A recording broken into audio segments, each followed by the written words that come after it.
아니, 누가 이렇게 어린 생명을. 어느 눈보라치는 겨울밤, 과부 순례의 품으로 황금빛 별 하나가 떨어졌습니다. 똥기저귀 찬 업둥이 주제에 한 번들은 천자문을 줄줄 외우는 신동. 마을 사람들은 손가락질했지만 어미는 자신의 머리카락을 잘라 아붓을 사주며 그를 기원했죠. 그렇게 장원급제하여 임금 앞에 선 순간 밝혀진 출생의 비밀. 과연 어미는 아들을 지켜낼 수 있을까요? 눈물 없이는 볼 수 없는 기적 같은 이야기. 여러분의 구독과 좋아요로 월양이에게 응원의 마음을 보태주세요. 그럼 오늘도 월향야담이 들려주는 옛날 이야기. 지금 바로 시작합니다. 순례는 25의 젊은 나이에 남편을 잃었습니다.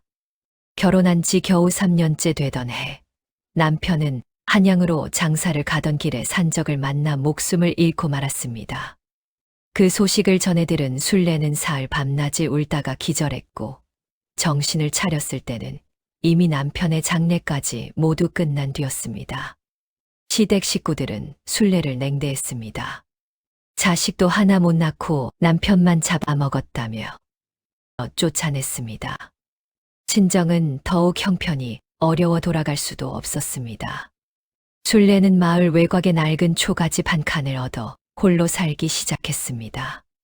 그 집은 지붕에 구멍이 숭숭 뚫려 비가 오면 물이 새고, 겨울이면 외풍이 심해 아궁이에 부를 때도 방 안이 따뜻해지지 않는 곳이었습니다.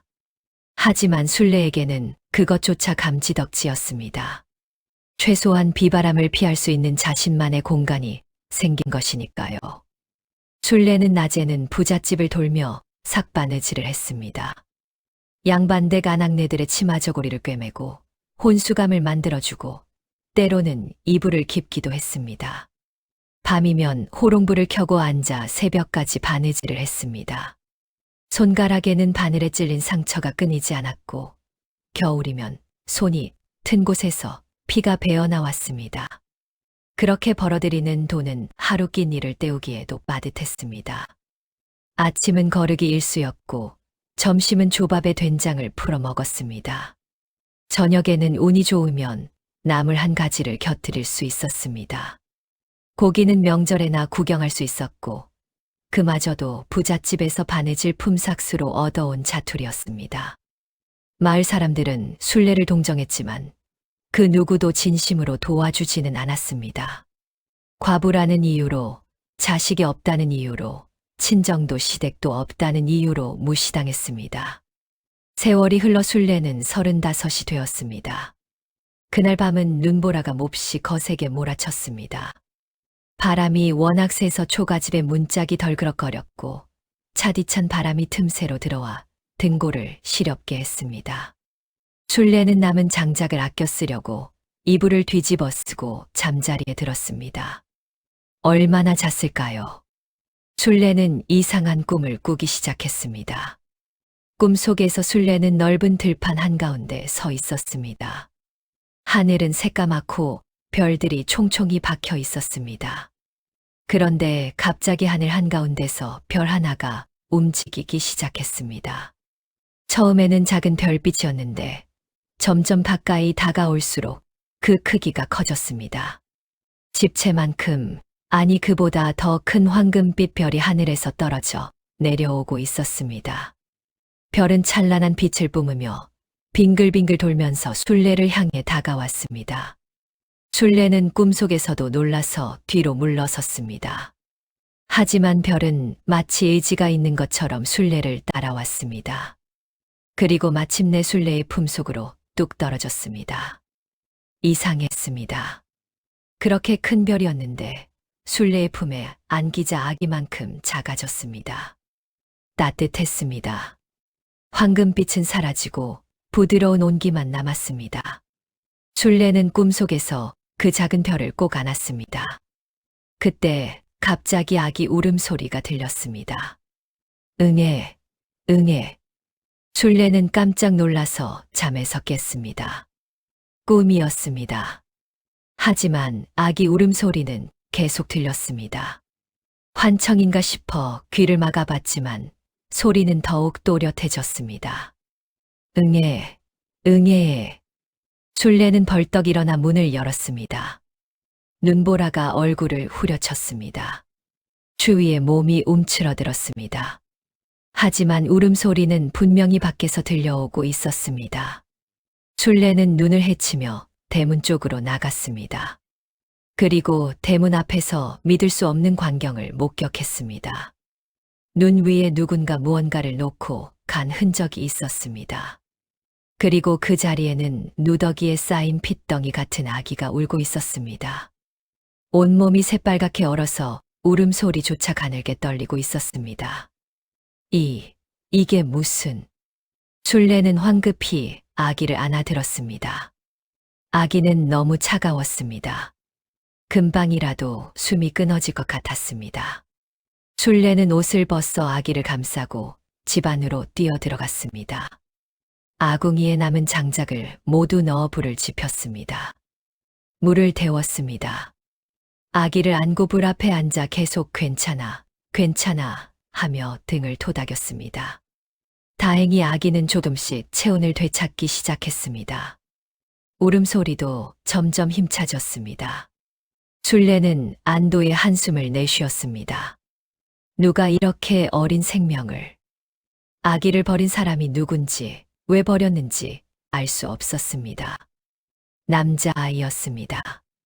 탯줄이 어설프게 잘려있는 걸 보니 태어난 지 얼마 되지 않은 것 같았습니다. 술래는 데운 물에 깨끗한 천을 적셔 아기 몸을 닦아주기 시작했습니다. 몸에 묻은 피와 이물질을 조심스럽게 닦아내면서 아기가 다친 곳은 없는지 꼼꼼히 살폈습니다. 아기를 옆으로 눕혀 등을 닦다가 술래는 손이 멈췄습니다. 어머, 이게... 아기의 목덜미 뒤 머리카락이 시작되는 바로 아래쪽에 이상한 점이 있었습니다. 보통의 점과는 달랐습니다. 7개의 작은 점들이 특별한 모양으로 배열되어 있었습니다. 술래는 숨을 죽이고 자세히 들여다봤습니다. 그 점들의 배열은 마치 밤하늘의 북두칠성을 닮아 있었습니다. 국자 모양처럼 7개의 점이 선명하게 박혀 있었습니다. 별이구나. 술래는 방금 전 꾼 꿈이 떠올랐습니다. 하늘에서 떨어진 황금빛 별, 자신의 품에 안긴 그 별, 그리고 지금 눈앞에 있는 이 아기. 손이 떨렸습니다. 이것은 단순한 우연이 아니었습니다. 하늘이 자신에게 보낸 계시였습니다. 이 아이는 평범한 아이가 아니었습니다. 술래는 아기를 조심스럽게 안아 올렸습니다. 하늘이 내게 보내준 별이구나. 눈물이 주르르 흘러내렸습니다. 술래는 10년 넘게 혼자 살면서 한 번도 느껴보지 못한 감정을 느꼈습니다. 바로 엄마가 된다는 것. 내가 이 아이를 키우겠어. 하늘이 내게 준 선물이야. 내 아들이야. 비록 가난하고 힘들어도 이 아이만큼은 지극정성으로 키우겠다고. 하늘이 준 귀한 아이를 별처럼 빛나게 키우겠다고. 술래는 그날 밤 단단히 결심했습니다. 내 이름은 복덩이야. 하늘이 내게 준 복, 별처럼 빛날 아이. 복덩이. 아기를 키운다는 것은 생각보다 훨씬 어려운 일이었습니다. 특히 술래처럼 가난한 과부에게는 더욱 그랬습니다. 우선 젖이 문제였습니다. 아이를 낳아본 적이 없는 술래는 젖이 나오지 않았습니다. 젖소에 우유를 살 돈도 없었습니다. 술래는 궁리 끝에 자신이 먹던 밥을 입에 넣고 오래오래 씹어서 미음처럼 만든 뒤 아기 입에 조금씩 넣어주기 시작했습니다. 처음에는 아기가 낯설었지만 배고픔을 이기지 못하고 조금씩 먹기 시작했습니다. 술래는 자신은 거의 먹지 않고 하루 종일 밥을 씹어 미음을 만들어 아기를 먹였습니다. 그렇게 한 달, 2달이 지나자 술래의 몸은 앙상하게 말랐습니다. 하지만 아기는 통통하게 살이 올랐습니다. 술래는 거울에 비친 자신의 초라한 모습을 보고도 웃었습니다. 아기가 건강하다면 그것으로 충분했습니다. 기저귀도 문제였습니다. 새 천을 살 돈이 없었습니다. 술래는 자신이 입던 옷 중에서 가장 부드러운 것을 찾아 뜯어서 기저귀로 만들었습니다. 겨울에 입을 속옷도 여름에 입을 치마도 모두 뜯어 아기 기저귀를 만들었습니다. 엄마는 괜찮아. 엄마 옷은 누더기여도 되는데 내 엉덩이는 부드러워야지. 밤마다 기저귀를 빨았습니다. 겨울에는 손이 꽁꽁 얼어도 여름에는 땀이 비 오듯 흘러도 술래는 기저귀를 정성껏 빨아 말렸습니다. 아기를 재울 요도 없었습니다. 술래는 자신이 덮던 이불을 반으로 접어 아기를 감쌌고 자신은 얇은 호치불 하나로 버텼습니다. 추운 겨울밤에는 아기를 품에 꼭 안고 자면서 자신의 체온으로 아기를 따뜻하게 해주었습니다. 하늘이 준 선물이었습니다. 복덩이는 무럭무럭 자랐습니다. 돌이 되었을 때는 벌써 걸음마를 시작했고 두 돌이 되었을 때는 간단한 말을 할 수 있었습니다. 술래는 아이가 자라는 모습을 보며 행복했습니다. 하지만 가난은 더욱 심해졌습니다. 아이가 크면서 먹는 양도 늘어났고 옷도 자주 해 입어야 했습니다. 술래는 낮에는 삭바느질을 하고 밤에는 남의 집 빨래를 해주고 새벽에는 나무를 하러 산에 가기도 했습니다. 어느 날은 너무 피곤해서 바느질하다가 손가락을 깊이 찔렀습니다. 피가 철철 흘렀지만 술래는 천으로 동여매고 다시 바늘을 들었습니다. 쉴 수가 없었습니다. 쉬면 돈을 벌 수 없었고 돈을 벌지 못하면 아이를 먹일 수 없었습니다. 복덩이는 그런 엄마의 모습을 보며 자랐습니다. 어린 나이에도 엄마가 얼마나 힘들게 사는지 알았습니다. 그래서 절대 떼를 쓰지 않았습니다. 배가 고파도 엄마 배고파라고 하지 않았습니다. 다른 아이들이 가지고 노는 장난감을 갖고 싶어도 사달라고 하지 않았습니다. 대신 복덩이는 엄마를 도왔습니다. 3살 때부터 마당 쓸기를 시작했고 4살 때는 물 길어오기를 도왔습니다. 술래는 그런 아들이 기특하면서도 마음이 아팠습니다. 우리 복덩이 이렇게 착해서 어쩌니? 엄마가 미안해. 엄마 미안하지 마. 난 엄마가 세상에서 제일 좋아. 복덩이의 말에 술래는 눈물을 흘렸습니다. 이 아이 하나만 잘 키운다면 다른 건 아무것도 필요 없었습니다. 복덩이가 4살이 되던 해 봄날이었습니다. 술래는 장터에서 받아온 품삯을 세고 있었습니다. 돈을 세다가 계산이 헷갈려서 흙바닥에 나뭇가지로 숫자를 적으며 다시 계산했습니다. 1, 2, 3, 10, 20, 30. 옆에서 놀고 있던 복덩이가 슬금슬금 다가와 엄마가 하는 걸 지켜봤습니다. 술래는 아이가 지켜보는 줄도 모르고 계속 계산을 했습니다. 이걸로 쌀을 사고 장작을 사면 얼마가 남지? 술래가 중얼거리며 계산하는 동안 복덩이는 가만히 지켜보고 있었습니다. 그러다가 갑자기 일어나 마당 한쪽으로 가더니 나뭇가지를 하나 주워 왔습니다. 그리고 술래가 계산하던 곳 옆에 무언가를 그리기 시작했습니다. 술래는 처음에 아이가 장난치는 줄 알았습니다. 하지만 복덩이가 그리는 것을 보고 깜짝 놀랐습니다. 복덩이는 숫자를 쓰고 있었습니다. 게다가 그냥 숫자가 아니라 술래가 계산하던 것보다 훨씬 복잡한 계산을 하고 있었습니다. 복덩아, 이게 뭐니? 엄마, 이렇게 하면 더 쉬워. 복덩이는 능숙하게 덧셈과 뺄셈을 해냈습니다. 술래가 한참 걸려 계산하던 것을 순식간에 답을 내놓았습니다. 게다가 그 답이 정확했습니다. 술래는 믿을 수가 없었습니다. 자신은 복덩이에게 글자는커녕 숫자도 제대로 가르쳐 준 적이 없었습니다. 그저 옆에서 자신이 계산하는 걸 몇 번 본 것이 전부였습니다. 복덩아, 이거 누가 가르쳐 줬어? 아무도 안 가르쳐 줬어. 그냥 알아. 복덩이는 천진난만하게 웃었습니다. 술래는 그날부터 복덩이를 유심히 지켜봤습니다. 그리고 놀라운 사실들을 발견했습니다. 복덩이는 한 번 본 것을 잊지 않았습니다. 장터에서 본 간판의 글자를 집에 돌아와 그대로 흙바닥에 그려냈습니다. 이웃집 할아버지가 읊조린 시를 듣고 한 번에 외워서 다시 말했습니다. 더욱 놀라운 것은 이해력이었습니다. 복덩이는 글자의 뜻을 물어보면 스스로 유추해서 맞췄습니다. 마치 이미 알고 있던 것처럼. 어느 날 술래는 마을 서당 앞을 지나가다가 훈장이 아이들을 가르치는 소리를 들었습니다. 천자문을 외우고 있었습니다. 집에 돌아온 술래가 복덩이에게 물었습니다. 복덩아, 천자문이라고 들어봤니? 응, 하늘천, 땅지. 복덩이는 줄줄이 천자문을 외우기 시작했습니다. 술래는 깜짝 놀랐습니다. 어디서 배웠어?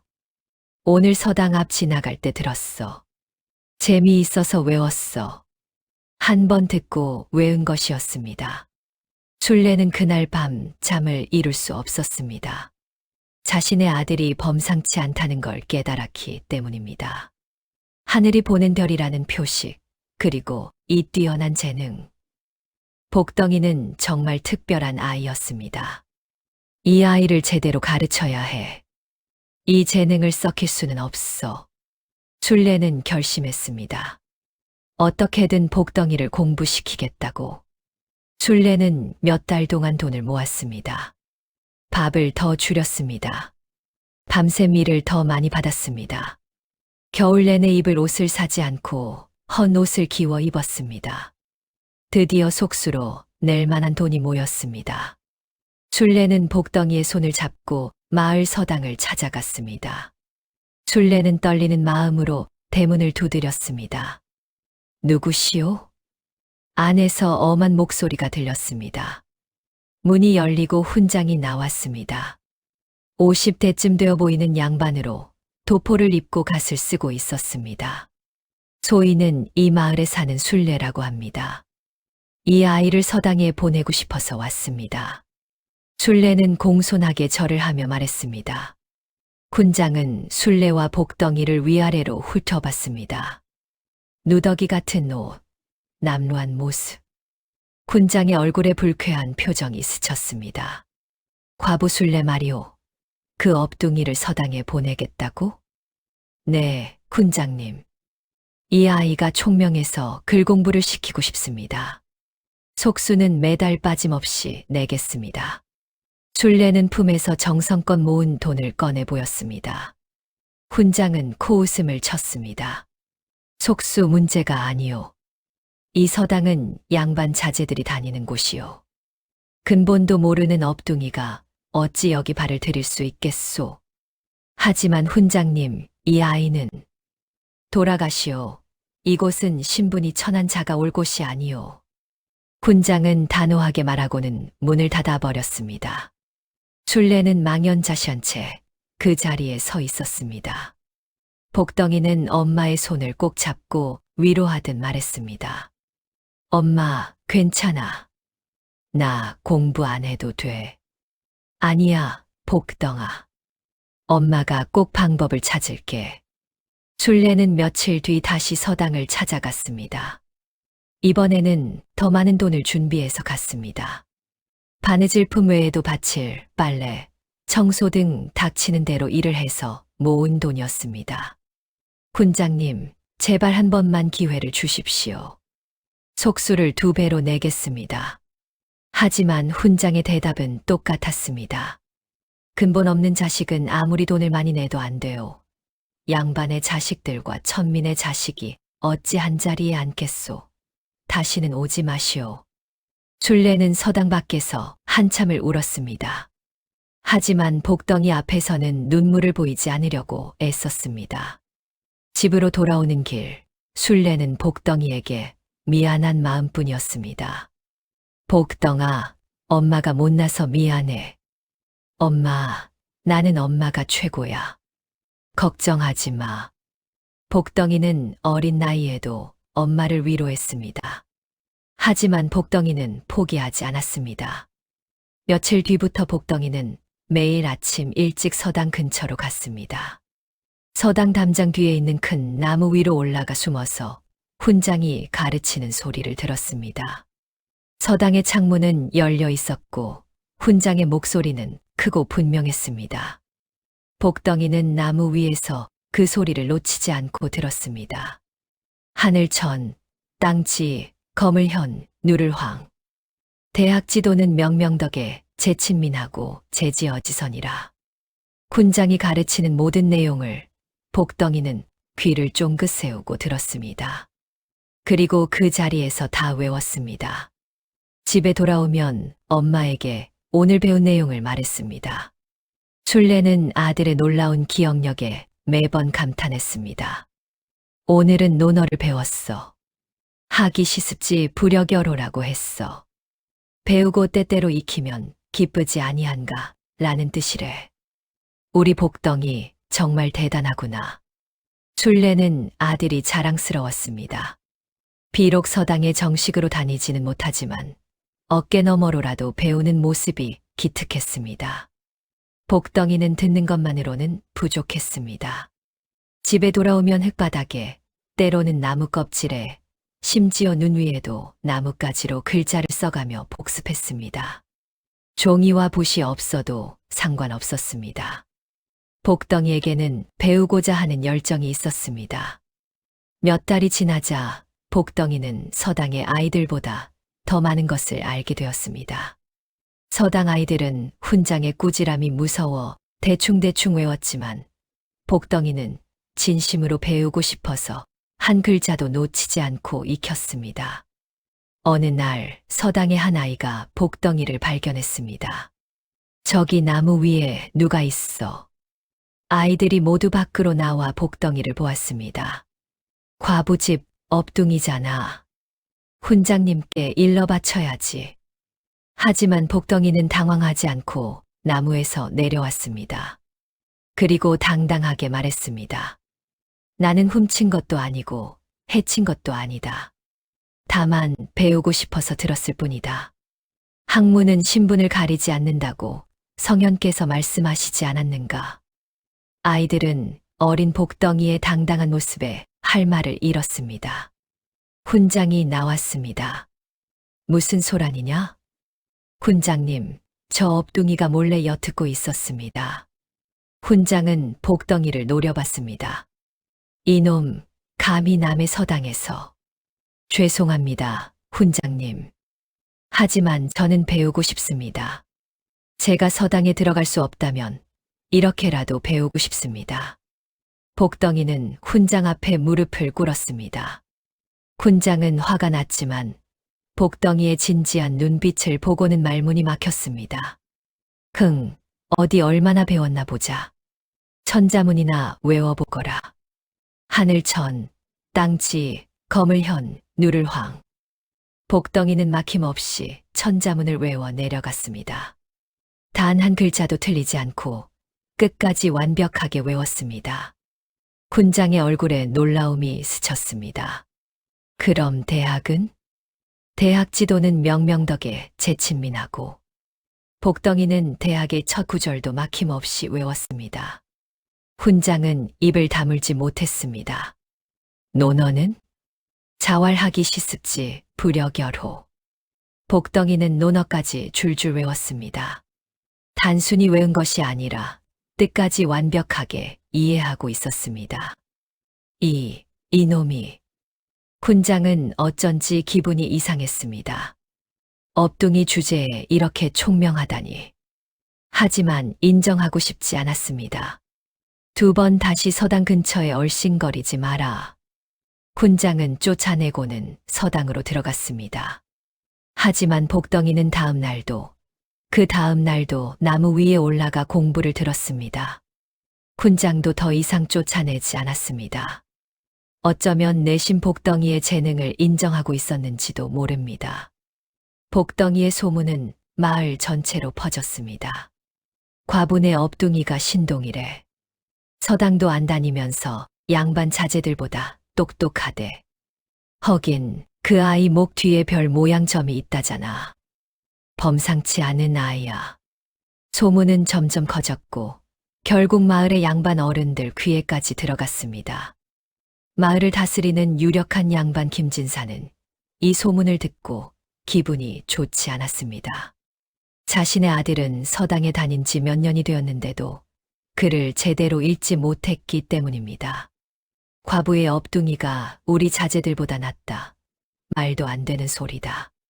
저놈의 주제를 가르쳐줘야겠어. 김진사는 다른 양반 어른들과 함께 복덩이를 불러들였습니다. 어느 날 오후 복덩이는 마을 사랑채로 불려갔습니다. 넓은 마루에는 여러 명의 양반 어른들이 도포를 입고 앉아 있었습니다. 내가 과부 순례의 업둥이냐? 김진사가 높은 곳에서 내려다보며 물었습니다. 예, 소인의 이름은 복덩이옵니다. 복덩이는 공손하게 절을 했습니다. 소문이 자자하더구나. 내가 글을 잘한다고? 그래, 내가 정말 글을 안다면 한번 대답해보거라. 김진사가 물었습니다. 효란 무엇이냐? 효는 부모를 섬기는 도리입니다. 그럼 내게는 부모가 있느냐? 저에게는 어머니가 계십니다. 어머니? 하하하. 그건 너를 준 과부일 뿐이지. 진짜 어미가 아니지 않느냐? 양반들이 모두 크게 웃었습니다. 복덩이는 주먹을 꽉 쥐었습니다. 엄마를 모욕하는 말을 참기 어려웠습니다. 그리고 아비도 모르는 주제에 무슨 효를 논하겠느냐?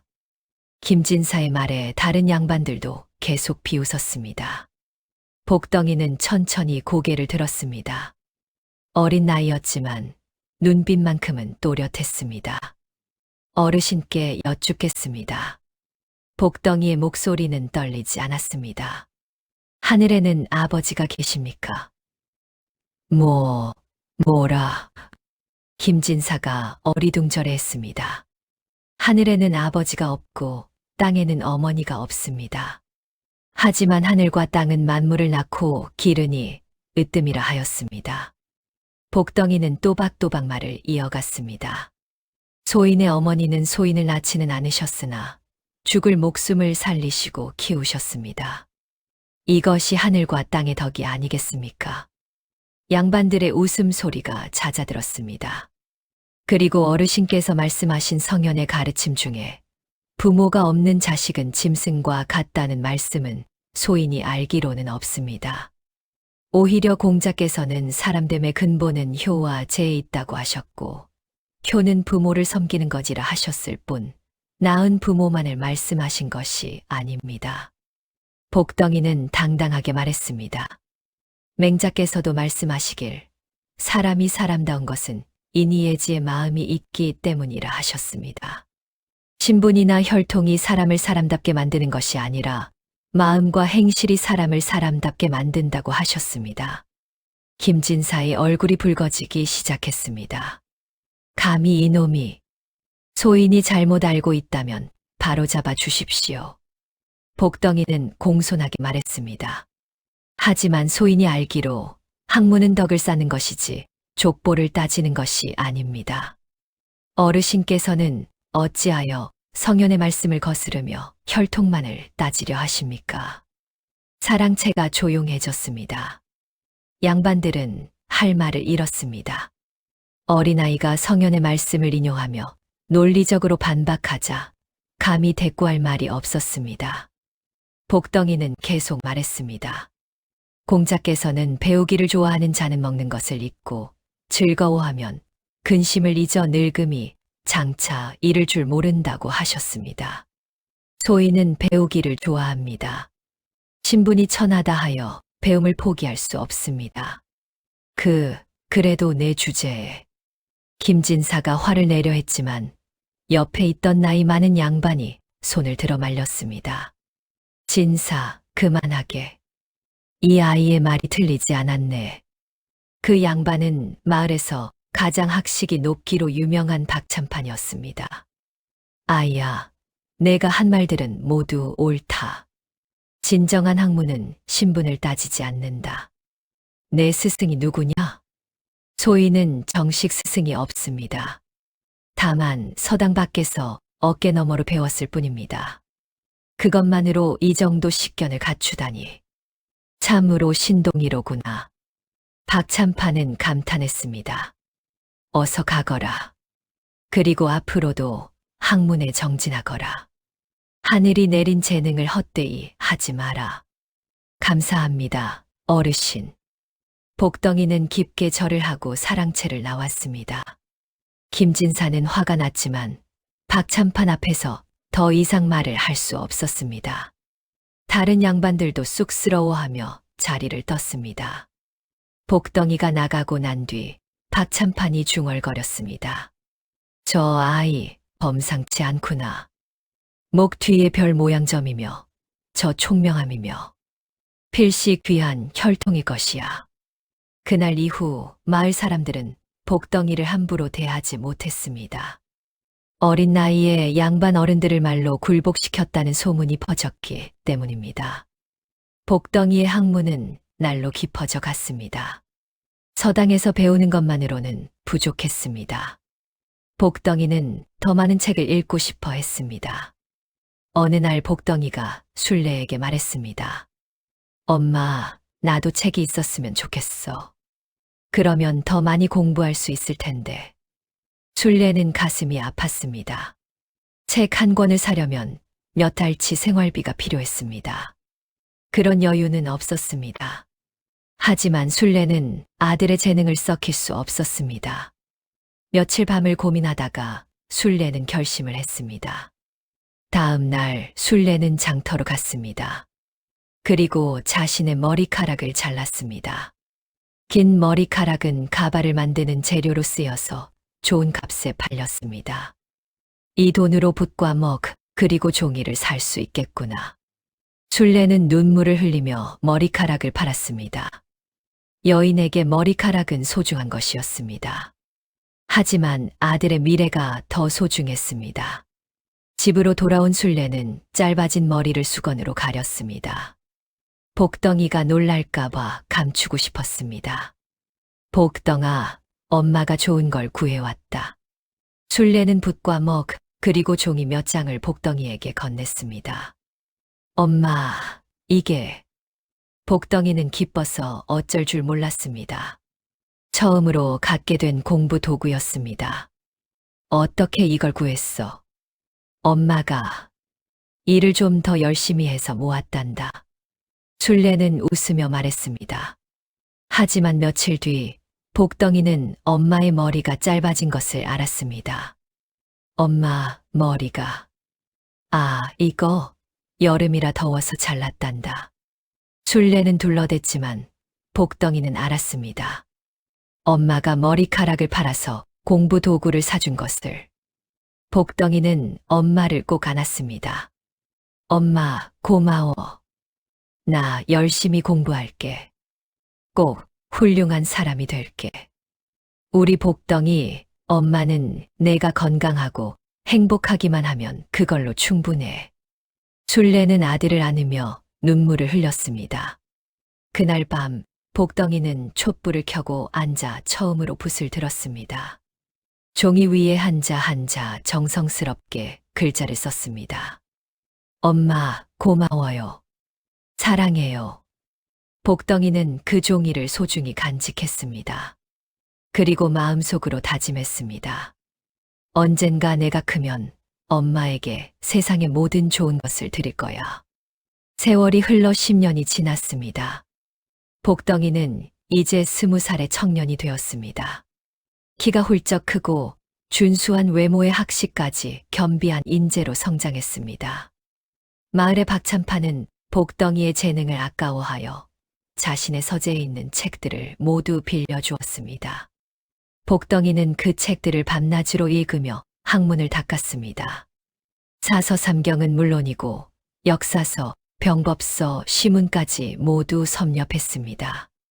20살이 되었을 때는 마을에서 복덩이를 따라올 사람이 없을 정도였습니다. 엄마, 저 한양에 가서 과거 시험을 보고 싶어요. 술래는 기쁘면서도 걱정스러웠습니다. 엄마, 저 꼭 합격해서 돌아올게요. 그리고 엄마를 편하게 해드릴게요. 복덩이의 눈빛은 확고했습니다.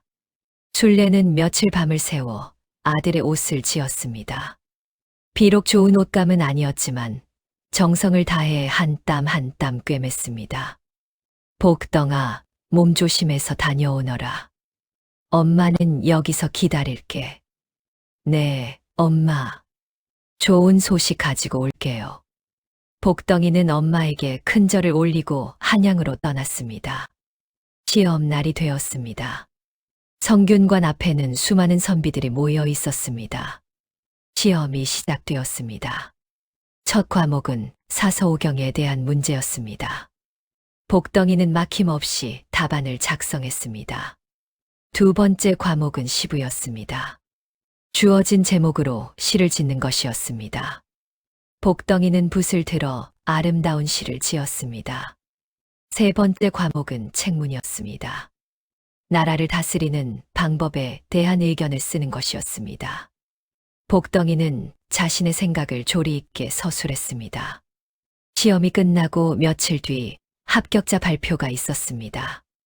장원급제, 복덩이. 복덩이의 이름이 가장 먼저 불렸습니다. 장원급제였습니다. 주변 사람들이 모두 놀랐습니다. 저 사람이 누구냐?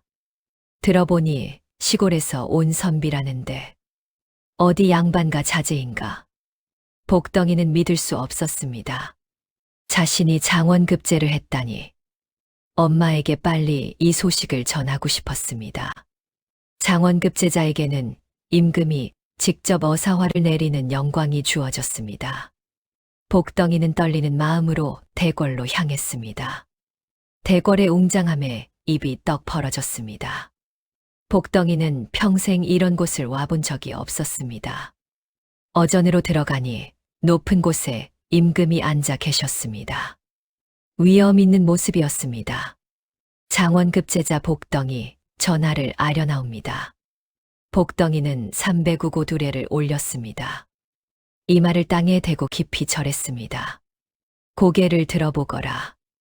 임금의 목소리가 들렸습니다. 복덩이는 고개를 들었습니다. 그리고 임금과 눈이 마주쳤습니다. 임금은 복덩이를 자세히 살폈습니다. 준수한 외모, 또렷한 눈빛. 그런데 어딘가 낯익은 느낌이 들었습니다. 내 성명이 복덩이라 했느냐? 예, 전하. 본관이 어디며 어느 가문 출신이냐? 복덩이는 잠시 망설였습니다. 소인은 본관도 가문도 모릅니다. 다만 시골의 과부가 소인을 거두어 길렀을 뿐입니다. 어전이 술렁였습니다. 근본도 모르는 자가 장원급제를 했다니. 하지만 임금은 꾸짖지 않았습니다. 오히려 더 자세히 복덩이를 살폈습니다. 가까이 오너라. 복덩이는 앞으로 나아갔습니다. 어사화를 하사하노라. 신하가 어사화를 가져왔습니다. 임금이 직접 복덩이의 옷깃에 꽂아주려 했습니다. 성은이 망극하옵니다. 복덩이는 다시 한번 깊이 절을 했습니다. 고개를 깊이 숙이자 옷깃이 뒤로 살짝 내려갔습니다. 그 순간 임금의 눈이 복덩이의 목덜미에 닿았습니다. 목 뒤에 있는 검은 점. 7개의 점이 북두칠성 모양으로 박혀있는 그 표시. 임금의 손이 멈췄습니다. 얼굴이 하얗게 질렸습니다. 잠깐, 임금의 목소리가 떨렸습니다. 고개를 더 숙여보거라. 복덩이는 영문도 모른 채 고개를 더 숙였습니다. 임금은 가까이 다가가 목 뒤의 점을 자세히 봤습니다. 틀림없었습니다. 바로 그 표식이었습니다. 임금의 눈에서 눈물이 흘러내렸습니다. 이럴 수가. 정말 내가. 신하들이 놀라서 임금을 봤습니다. 전하, 무슨 일이십니까? 임금은 떨리는 손으로 복덩이를 일으켜 세웠습니다. 내 나이가 몇이냐? 20살입니다. 전하, 태어난 곳은? 모릅니다. 다만 20해 전 눈 내리는 겨울밤에 지금의 어머니가 대문 앞에서 소인을 발견하셨다고 들었습니다. 임금의 눈물이 멈추지 않았습니다. 임금은 신하들을 물리쳤습니다. 모두 물러가거라. 나는 이 아이와 단둘이 이야기하고 싶다. 신하들이 모두 물러가고 어전에는 임금과 복덩이만 남았습니다. 앉거라. 전하, 감히. 괜찮다. 앉으라. 복덩이는 조심스럽게 앉았습니다. 임금은 복덩이의 손을 잡았습니다. 내가 이야기를 하나 해주마. 지금부터 20해 전 나에게는 사랑하는 여인이 있었다. 복덩이는 임금의 이야기를 경청했습니다. 그 여인은 신분이 낮았다. 하지만 나는 진심으로 그를 사랑했다. 그리고 아이를 가졌다는 소식을 들었을 때 나는 세상에서 가장 행복한 사람이었다. 임금의 목소리가 떨렸습니다. 하지만 왕실에서는 그를 인정하지 않았다. 신분이 낮다는 이유로 아이를 낳으면 해를 입힐 거라 협박했다. 나는 그를 보호하기 위해 궁박 한적한 곳에 숨겨뒀다. 그리고 아이가 태어나던 날, 나는 그 아이의 목 뒤에 북두칠성 모양의 점이 있는 것을 확인했다. 바로 나의 혈통이 대대로 가진 표식이었다. 복덩이의 가슴이 두근거렸습니다. 하지만 그날 밤 자객들이 들이닥쳤다. 왕실에서 보낸 자들이었다. 나는 그들과 싸우느라 잠시 방을 비웠고 돌아왔을 때는 임금의 목소리가 끊어졌습니다. 아이도 여인도 사라지고 없었다. 나는 미친 듯이 찾아 헤맸지만 흔적도 없었다. 나는 둘 다 죽은 줄 알았다. 임금은 복덩이를 꼭 안았습니다. 하지만 내가 살아있었구나. 내 아들이 살아있었어. 복덩이는 믿을 수 없었습니다. 자신이 임금의 아들이라니. 그럼 생모는? 그도 찾고 있다. 하지만 아직 소식이 없구나. 임금은 슬픈 표정을 지었습니다. 너는 누가 널 버렸는지 모르겠지만 아마도 그때 함께 있던 유모가 널 구하려고 멀리 도망쳤다가 결국 버린 것 같구나. 추운 겨울밤에 얼마나 추웠을까. 임금은 복덩이를 보며 미안한 마음을 감추지 못했습니다. 미안하다. 내가 이렇게 고생하는 동안 나는 아무것도 몰랐구나.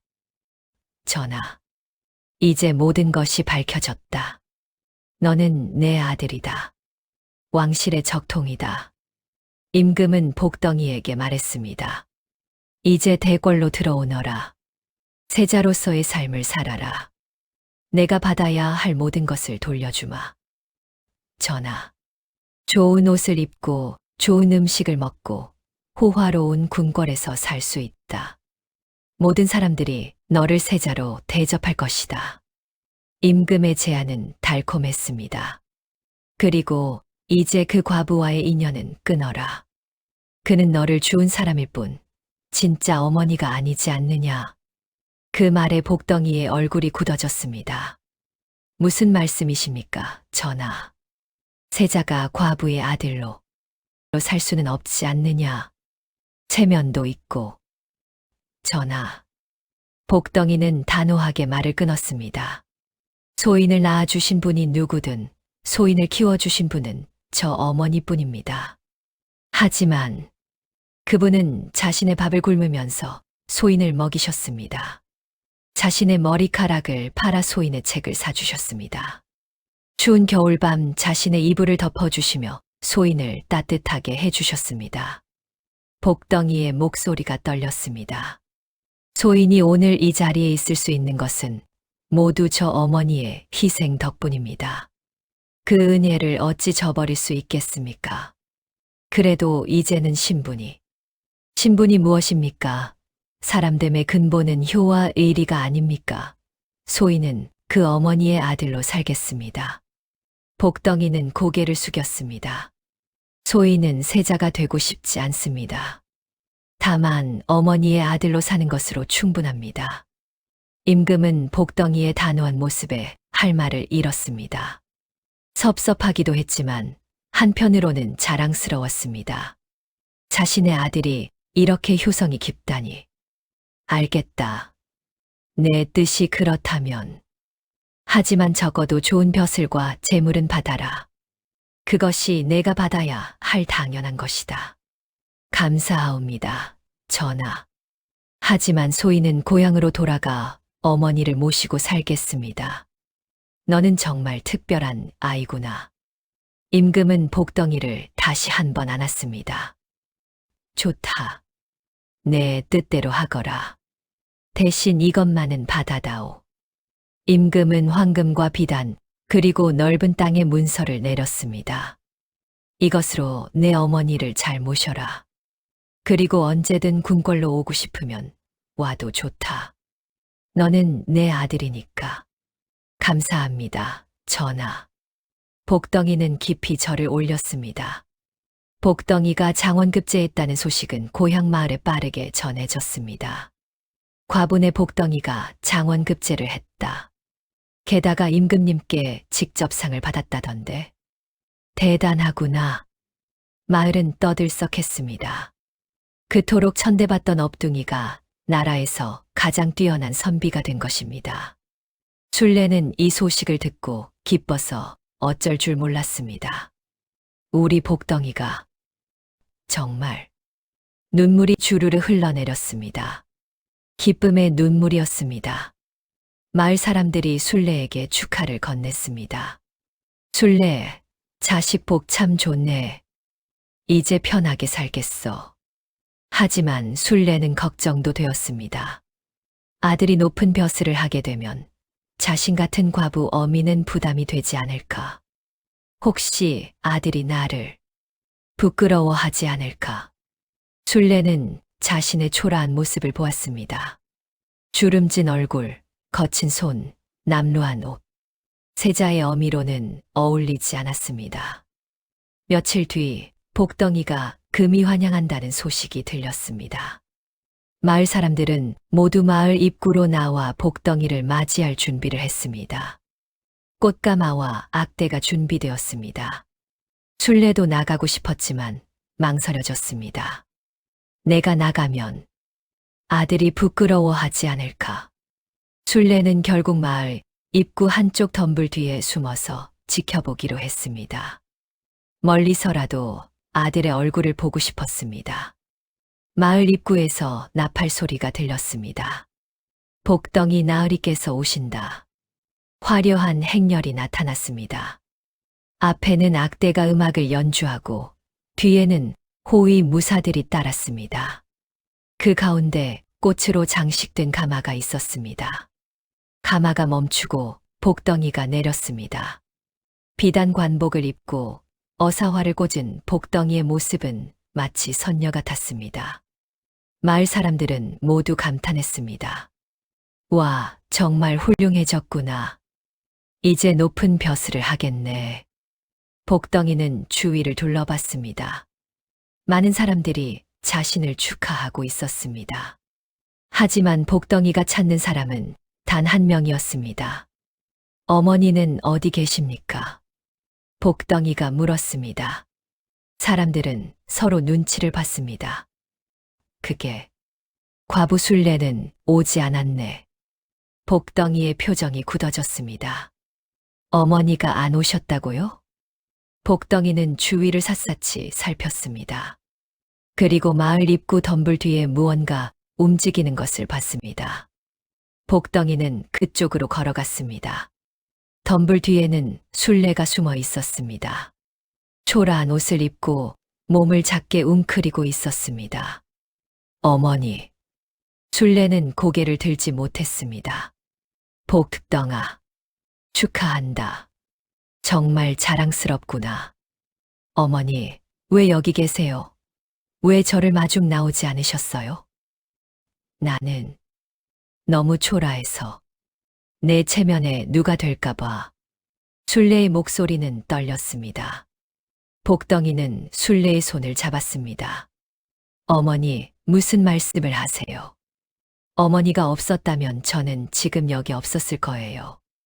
복덩이는 순례를 일으켜 세웠습니다. 사람들이 모두 숨을 죽이고 지켜봤습니다.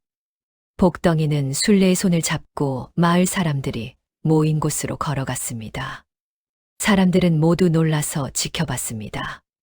화려한 비단 관복을 입은 장원급제자가 누더기를 입은 과부의 손을 잡고 오는 모습은 이상한 광경이었습니다. 복덩이는 마을 사람들 앞에 섰습니다. 그리고 갑자기 무릎을 꿇었습니다. 복덩아. 순례가 깜짝 놀라서 아들을 일으키려 했습니다. 하지만 복덩이는 일어나지 않았습니다.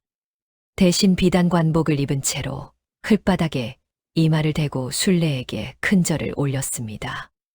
어머니, 못난 아들이 이제야 돌아왔습니다. 복덩이의 목소리는 눈물로 젖어 있었습니다. 어머니께서 저를 거두어 주지 않으셨다면 저는 그 눈보라치는 밤에 얼어 죽었을 것입니다. 큰절. 한 번. 어머니께서 당신의 밥을 굶으시며 저를 먹이지 않으셨다면 저는 굶어 죽었을 것입니다. 큰절. 두 번. 어머니께서 당신의 머리카락을 파시며 저에게 공부할 기회를 주지 않으셨다면 저는 오늘 이 자리에 없었을 것입니다. 큰절. 세 번. 복덩이는 계속 절을 올렸습니다. 9번의 큰절. 최고의 예를 갖춘 절이었습니다. 마을 사람들은 모두 눈물을 흘렸습니다.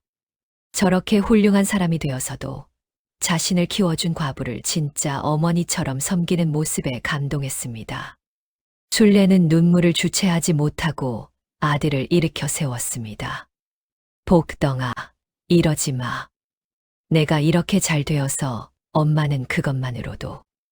어머니, 저는 평생 어머니의 아들입니다. 그 어떤 것도 이 사실을 바꿀 수 없습니다. 복덩이는 순례를 꼭 안았습니다. 주변 사람들은 모두 박수를 쳤습니다. 훌륭하다. 진정한 효자로구나. 그때 복덩이를 따라온 신하 하나가 앞으로 나왔습니다. 복덩이 나으리, 전하께서 대궐로 돌아오라는 명을 내리셨습니다. 복덩이는 고개를 저었습니다. 전하께 이렇게 전해주시오. 소인은 어머니 곁을 떠날 수 없다고. 신하는 당황했습니다. 하지만 나으리, 전하께서 세자로 인정하셨는데 세자가 되는 것보다 어머니의 아들로 사는 것이 더 중요합니다. 복덩이는 단호하게 말했습니다. 마을 사람들은 웅성거렸습니다. 세자, 복덩이가 세자라고? 무슨 소리야? 신하가 설명했습니다. 복덩이 나으리는 전하의 친아들이십니다. 목 뒤에 북두칠성 표식이 그 증거입니다. 사람들은 모두 놀랐습니다. 그들이 천대하던 업둥이가 세자였다니 순례도 믿을 수 없었습니다. 복덩아, 정말이니? 네, 어머니. 하지만 그것은 중요하지 않습니다. 복덩이는 신하를 향해 다시 말했습니다. 전하께 이렇게 아뢰어 주시오. 낳아주신 은혜는 하늘과 같으나 저를 살리고 사람의 도리를 가르쳐 주신 분은 이 어머니이십니다. 저는 이분의 아들로 사는 것이 제 도리라고 생각합니다. 신하는 난처한 표정을 지었습니다. 하지만 그리고 이것도 전해주시오. 저는 높은 벼슬을 원하지 않습니다. 다만 고향에 내려와 어머니를 모시고 아이들을 가르치며 살고 싶다고. 복덩이의 말에 순례는 눈물을 흘렸습니다. 복덩아. 어머니, 저는 어머니가 행복하시길 바랍니다. 대궐의 화려함보다 어머니 곁에서 사는 것이 더 행복합니다. 복덩이는 순례의 손을 꼭 잡았습니다. 마을 사람들은 복덩이의 모습에 다시 한번 감동했습니다. 집에 도착한 복덩이는 허름한 초가집을 보고 가슴이 아팠습니다. 어머니가 이런 곳에서. 복덩이는 결심했습니다. 임금께 받은 재물로 어머니를 위한 새 집을 지었습니다. 번듯한 기와집이었고 방도 여러 개였습니다. 마당에는 어머니가 좋아하는 꽃을 심고 작은 연못도 만들었습니다. 순례는 새 집을 보고 기쁨의 눈물을 흘렸습니다. 복덩아, 이렇게까지 하지 않아도 어머니 평생 저를 위해 고생만 하셨잖아요. 이제는 편하게 사세요. 복덩이는 어머니를 위해 좋은 옷도 해드리고 맛있는 음식도 해드렸습니다. 매일 아침 문안을 드리고 저녁에는 어머니와 함께 마루에 앉아 도란도란 이야기를 나누었습니다. 또한 복덩이는 마을에 큰 서당을 세웠습니다. 이 서당은 신분에 관계없이 누구나 다닐 수 있습니다. 배우고 싶은 사람은 누구든 환영합니다. 가난한 집 자식들도 과부의 자식들도 모두 복덩이의 서당에 다닐 수 있었습니다. 복덩이는 직접 아이들을 가르쳤습니다. 학문은 신분이 아니라 마음에 달려 있습니다. 진심으로 배우고자 하는 마음이 있다면 누구나 훌륭한 사람이 될 수 있습니다. 복덩이의 서당은 곧 유명해졌습니다. 멀리서도 아이들이 찾아왔습니다. 임금도 복덩이의 이야기를 전해 들었습니다. 내 아들이 참으로 훌륭하구나. 높은 벼슬을 마다하고 백성들을 가르치다니. 임금은 복덩이에게 많은 책과 물품을 보내주었습니다. 복덩이는 그것을 모두 서당과 마을 사람들을 위해 아낌없이 사용했습니다. 순례는 아들이 자랑스러웠습니다. 복덩이가 어머니의 손을 꼭 잡으며 말했습니다. 어머니, 그거 아세요? 제가 세상에서 제일 존경하는 분은 임금님도 공자님도 아니에요. 그럼 누구냐? 바로 어머니예요. 저를 별처럼 빛나게 해주셨으니까요. 순례가 환하게 웃으며 대답했습니다. 아니다, 복덩아. 내가 내 품에 온 그날부터 내 인생이 매일매일 별처럼 빛났단다. 고맙다, 우리 아들. 저희 앞으로도 100년 만년 이렇게 웃으면서 살아요. 제가 꼭 지켜드릴게요. 하늘에서 떨어진 별, 복덩이와 그 별을 가슴으로 품은 어머니 순례. 두 사람은 마을 사람들의 존경과 사랑 속에서 아주 오랫동안 건강하고 행복하게 살았습니다. 그들의 웃음소리가 담장을 넘어 온 마을에 따스하게 퍼져나갔습니다. 진정한 가치는 신분이나 재물이 아니라 사랑과 효심에 있다는 것을. 복덩이가 관복을 벗고 어머니를 업은 그 등. 참 따뜻해 보이지 않던가요? 비록 피는 섞이지 않았지만 그 사랑의 깊이는 그 어떤 핏줄보다 진했습니다. 오늘 이 영상을 보시고 부모님 얼굴이 떠오르셨다면 어머니 사랑합니다. 혹은 아버지 감사합니다라고 댓글 한 줄 남겨주세요. 감사합니다.